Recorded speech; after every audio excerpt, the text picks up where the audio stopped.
Hello students, यहाँ पर हम लोग देखेंगे क्लास 10th के एनसीईआरटी मैथ और एनसीईआरटी मैथ में यहाँ पर एक्सरसाइज 8.1 देख रहे हैं। 8.1 का ये जो प्रश्न है, प्रश्न संख्या 6 यहाँ पर हम लोग देखेंगे।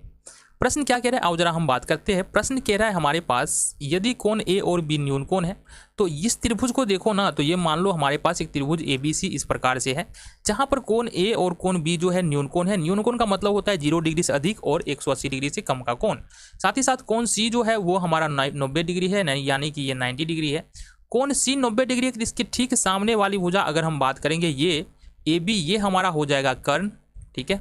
और दूसरी बात है तुमको ये जो हमारा कर्ण तो हो गया, बट यहाँ पर एक बात समझो, यहाँ पर लंब और आधार जो है ना वो एंगल के अनुसार बदलता रहता है। किस प्रकार से वो हम बात करेंगे आगे।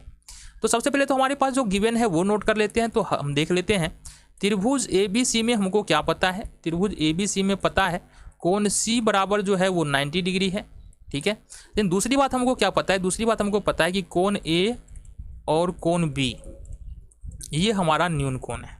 क्या है? न्यून कोण है। तो दो बात ही हमको यहाँ पर पता है। साथ ही साथ ये भी पता है कि कोस A और कोस B का मान हमको बराबर है और इसी से हमारा प्रश्न बनने वाला है। तो चूंकि कोस A और कोस B के बारे में चर्चा किया जा रहा है तो अपन क्या करेंगे, यहाँ पर निकाल लेंगे, ठीक है। किसका मान? कोस A का मान निकालो। सबसे पहले कोस A का मान निकालो। तो कोस का जो अनुपात होता है वो होता है आधार बट्टे कर्ण, तो अपन लिखेंगे आधार और बट्टे में कर्ण, ये हमने लिखा।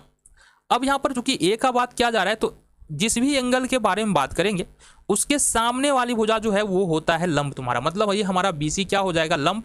इसके ठीक सामने वाली भुजा कौन है? A के सामने वाली भुजा BC है, ये लंब हो जाएगा। और जो भुजा बच रहा है कर्ण को छोड़कर, कर्ण के बारे में तो बात ही नहीं कर रहे, कर्ण को छोड़कर जो भुजा बच रहा है AC बच रहा है, ये हमारा आधार हो जाएगा। तो AC और बट्टे में कर्ण है, कर्ण हमारा तो AB ही होगा। इसका मतलब ये है कि हम कोस A बराबर क्या लिख सकते हैं? कोस A बराबर लिख सकते हैं AC बट्टे AB। तो एक मान तो हमारा निकल के आ गया। दूसरा मान है हमारा पास कोस B। तो आ जाओ देख लेते हैं। कोस B बराबर हम लिखेंगे, अनुपात तो सेम होगा आधार और बट्टे में कर्ण। लेकिन अब बात जो किया जा रहा है ना, कोस B के बारे में बात किया जा रहा है, तो मतलब B के सामने जो भुजा है वो लंब होगा, यानी AC लंब होगा और BC हमारा आधार हो जाएगा। तो इस वजह से हम लिखेंगे यहाँ पर BC और कर्ण हमारा सेम रहने वाला है AB। अब अगर हम लिखे कोस B बराबर, तो ये होगा हमारा BC और बट्टे में AB, ठीक है। अब हमारे पास गिवन क्या है देखना जरा। दिया है कि कोस A बराबर में कोस B, ये हमारे पास दिया है। क्या दिया है? कोस A बराबर में कोस B। और कोस A का मान हमने क्या निकाला है? कोस A का मान निकाला है हमने AC और बट्टे में AB।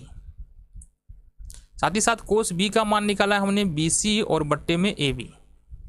तो हमारा यहाँ से AB से AB कैंसिल आउट हो जाएगा। बचा क्या हमारे पास? यहाँ पर बच रहा है हमारे पास AC बराबर BC।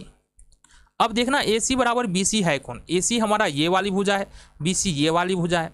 जब भी किसी त्रिभुज के अंदर में यदि दो भुजा बराबर है तो इसके आमने सामने का कोण बराबर होता है। मतलब यदि हमारे पास AC और BC बराबर है तो BC का सामने जो कोण है A और AC के जो सामने कोण है B, ये दोनों क्या होगा? बराबर। यानी कि हमारे पास हो जाएगा कोण A बराबर कोण B। और कारण में लिख सकते हैं समान भुजा के सम्मुख कोण समान होते हैं। तो लिखो समान भुजा के सामने का कोण बराबर होता है, ये लिख सकते हैं सामने का कोण बराबर होता है, ठीक है जी। ये हो गया तुम्हारा क्वेश्चन नंबर 6।